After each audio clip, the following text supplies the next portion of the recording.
How do you handle disappointment? When you have your hopes up high for something, or you feel you've worked so hard for it and things just did end up going your way, how do you move forward from that? That's a question you have to ask yourself. Instead of doing the pity party, yeah, it's okay to cry about it for a little bit, but then you got to brush your shoulders off. And my question to you is, how are you going to deal with it? Are you going to stay in that moment and continue to soak, cry, complain, feel hopeless, feel like why did I put all this effort in if it was just going to turn out this way?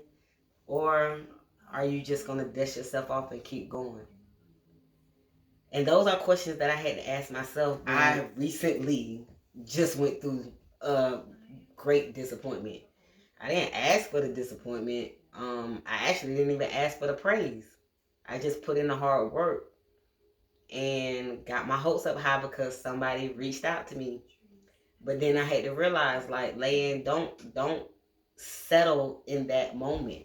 Take that as a moment of God was testing you and reminding you that your progress, your good work, your faith doesn't lie in the hands of somebody else. And once I changed my perspective and thought about it like that, and after talking to my husband and crying to my husband, it's like after I got that off my chest and released that energy and those tears, I was just like, all right, well, God, I know you got something bigger planned for me. And I'm just going to keep going. But when I tell you it's not easy, however, I'm able to deal with the disappointment a lot better now. And I think that's only because I've been working on myself.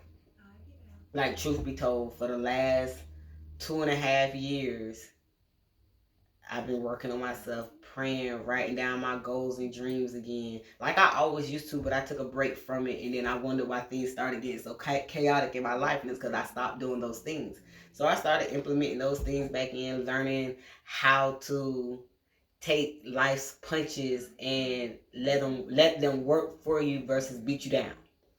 So that's one of those moments that I'm in now. And it's like, Lay, are you going to stay down on the ground? Are you going to continue to cry about it? Are you going to continue to be upset about it? Or are you just going to pray, give it to God, and then keep moving and keep working harder?